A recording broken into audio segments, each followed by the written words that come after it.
halka warkaasina kala socotaan daawadayaal waa istuudiyaha Kalson TV oo ku leeyahay magaalada London.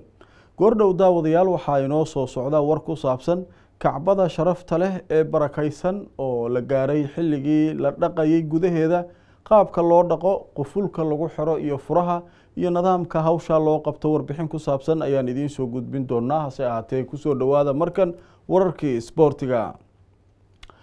waxaa la sameeyay isku aadka koobka bariga iyo bartamaha Afrika oo mar walba ay ka qayb galaan koox ku ciyaaraysa magaca qaranka dalka Soomaaliya.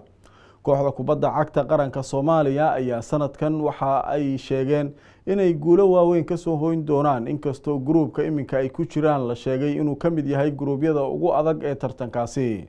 tartankan ayaa waxaa loo qeybiyey ilaa 3 gruub, iyadoo kooxda wadanka Kenya, Ethiopia, Zanzibar iyo South Sudan ay yihiin group A. Group B ayaa waxaa ku jira Soomaaliya, Tanzania, Zambia iyo Burundi, iyadoo group C na ay ku jiraan wadamada Uganda, Rwanda, Sudan iyo Eritrea. koobkan ayaa waxaa lagu qabanayaa wadanka Kenya, iyadoo Soomaaliyana la sheegay groupka ay ku jirto B inay markaa kala kulmi doonto ciyaar aad u adag wadamada Zambia, Burundi iyo Tanzania oo la sheego inay ka mid yihiin kooxaha ugu adag bariga iyo bartamaha Afrika. macalinka kooxda Soomaalida ayaa sheegay in sanadkan ay rajo wanaagsan qabaan, wuxuuna sheegay in tababar fiican ay qaateen ciyaartooyda kooxda Soomaalida. weli waxaynu ku jirnaa wararkii sportiga. macalinka kooxda Chelsea Jose Mourinho ayaa laga soo xigtay inuu doonayo inuu fasaxo ciyaaryahanka weerarka uga ciyaara kooxda Chelsea Fernando Torres, isla markaana uu laacibkaasi ku soo bedesho laacibka u dhashay wadanka Colombia ee u ciyaara kooxda Monaco ee wadanka Faransiiska Radamel Falcao. Mourinho ayaa waxa qaar ka mid ah jaraa'idka wadankan ay sheegeen inuu doonayo Torres iyo 20 milyan oo lacagta giniga wadankan Ingiriiska inuu ku daro si uu u helo laacibkaasi. Mourinho ayaa dhawaan waxa uu daawanayay ciyaar saaxiibtinimo oo ka dhacaysay magaalada Brussels ee wadanka Belgium, taasoo dhex maraysay xulalka Colombia iyo Belgium. ciyaartaasi oo Mourinho uu u tagay inuu si weyn u soo daawado laacibka uu sida weyn u doonayo Radamel Falcao ee u ciyaara kooxda Monaco. Falcao ayaa shir jaraa'id uu shalayta qabtay, wariyaashu waxay ku weydiiyeen siduu u arko rabitaanka kaga imanaya kooxda Chelsea, gaar ahaan macalinkooda Jose Mourinho. Falcao ayaa ku gaabsaday in Mourinho uu tusay wax wanaagsan, isla markaana uu u qalmo in sida loo doonayo. wariyaashu waxay sheegeen Radamel Falcao laftirkiisu inaanu sidaa uga sii fogeyn Jose Mourinho, balse uu aad u doonayo inuu ka ciyaaro horyaalka wadankan Ingiriiska. daawadayaal markana ku soo dhawaada qaybtii ugu dambeysay warka oo wararka caalamka aanu idinkugu hayno warbixin aad u xiiso badan oo ka hadlaysa Kacbada barakaysan ee ku taala magaalada Makka al-Mukarrama.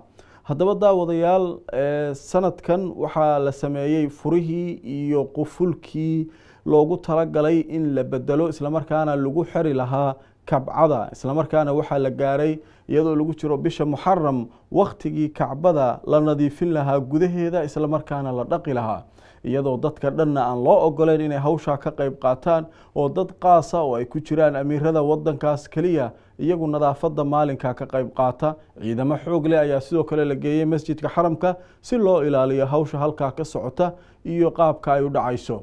haddaba warbixintan oo faahfaahsan waxaa istuudiyaheena magaalada London inoogu diyaariyay waryaheena Maxamed Cadaawe. munaasabadan waxa ay ka mid tahay munaasabadaha ugu qaalisan magaalada Makka iyo guud ahaanba wadanka boqortooyada Sacuudiga. furaha iyo qufulka Kacbada waxa uu ka samaysan yahay dahab qaalis ah, waxaana lagu wareejiyay sanadkan gudoomiyaha gobolka Makka al-Mukarrama Amir Khalid al-Faisal, waxaana uu soo wakiishay u adeegaha labada xaram boqor Cabdallah bin Abdulaziz. استلمنا اليوم المفتاح الجديد، والحقيقة كان مرة ممتاز لأنه من الذهب الخالص، والقفل كمان من الذهب. أول ما كان لا القفل ولا المفتاح. munaasabadan waxaa lagu magacaabaa maalinta dhaqidda iyo nadiifinta Kacbada sharafta leh ee barakaysan. sanad walba waxaa hawshan ajarka badan la qabtaa bilaha Muharram iyo Shacbaan. inta ay socoto hawshan nadaafada Kacbada waxaa la keenaa ciidamo si gaar ah u tababaran hawshan nadaafadeedna waxaa si wada jira uga qayb qaata mas-uuliyiinta dowladda Sacuudiga iyo dhammaan culimada masjidka xaramka. marka ay shaqada nadaafadu ay dhammaato waxay dukadaan dadkii hawsha qabtay 2 ragcadood oo sunno ah waxayna alla ka baryaan oo ay weydiistaan dembi dhaaf. gudaha Kacbada ayaysan suurtagal ahayn in dadka oo dhan ay galaan ilaa in yar oo ay dowladda Sacuudiga u ogolaato mooye. daawadayaal warbixintaas ayaanu kusoo gabagabeynaynaa warkii oo aanu si toos ah idinkaga soo gudbinaynay stuudiyaanu ku leenahay magaalada London. inta aan mar kale kulmayno waa anigoo Cabduqaadir Nadaara oo idinku dhaafaya sidaas iyo nabadgelyo. wassalaamu calaykum waraxmatullaahi wabarakaatu.